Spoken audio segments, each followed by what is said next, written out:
Et là, la chôte, Rabotai. Hazak ou Baruch, Besorot Tovot. On est le 28 aujourd'hui. Koach en hébreu, la force. En français, je crois qu'ils appellent ça J-2. Il nous reste 2 jours pour Rosh Hashanah. Et on va essayer de partager 2 points essentiels, vraiment, pour avoir une bonne année, qui sont tellement importants que des fois on s'attrape sur des autres coutumes qui sont très bien aussi, mais on oublie ces essentiels. Les coutumes, j'ai pas besoin de les répéter, vous le connaissez tous.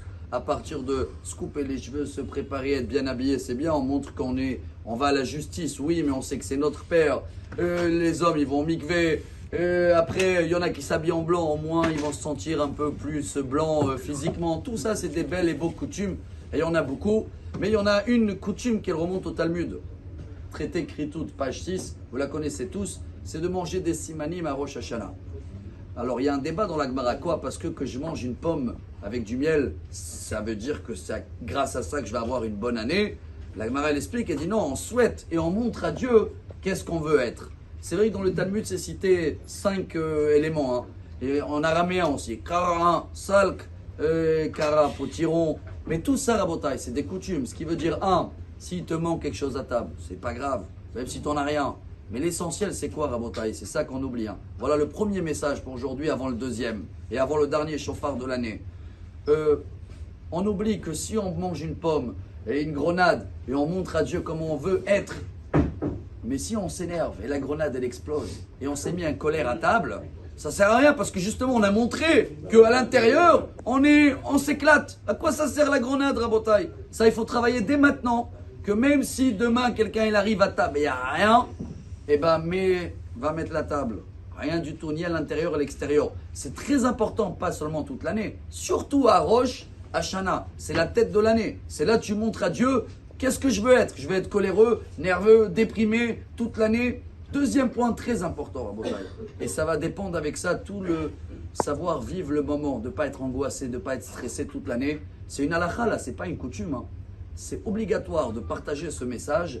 C'est que les 2 jours de Rosh Hashanah, que cette année le premier est samedi, le deuxième est dimanche, on n'a rien le droit de préparer de samedi à dimanche. Même samedi après-midi, je ne mets pas la table pour samedi soir. Jamais, vis le moment. Tu vas dire, mais je peux pas, j'ai des invités, je suis pressé. Va lire des Télim. Tu peux pas, va dormir. Tu vas me dire, quoi, on ne dort pas Rosh Hashanah? Ça aussi, c'est une coutume. Et si les gens y restent pour papoter et parler de la Shonara, c'est une très grande mitzvah si tu vas dormir à la place de ça. Mais tu vas pas rien préparer. À peine sortir les plats du frigo pour qu'ils se refroidissent un peu, oui. Mais tout le reste, même pas une fourchette à table, même pour encore 1 heure. Non. Tu attends que Shabbat sort, que le premier jour se termine, tu le vis le moment, et après tu passes au deuxième. Ça va nous aider toute l'année. Si quelqu'un n'est pas capable de le faire, toute l'année après, il ne va pas être capable de vivre les moments. Il va être toujours stressé, angoissé, j'ai raté, j'ai fait. Ces 2 points-là, Rabotai, on ne va pas les oublier. 1, pas de colère. 2, vivre le moment et de rien préparer d'un jour à l'autre. Et là, si Dieu veut, vous allez voir comment on va avoir une année. Pas, je ne vais pas dire qu'elle va exploser comme un grenade, dans le bon terme.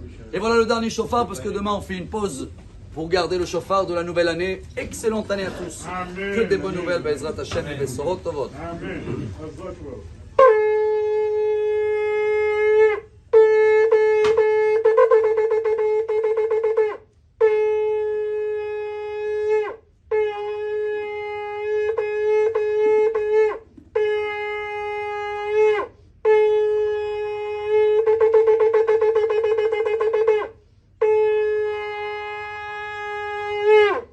Shana Tova. Amar Rabbi Elazar.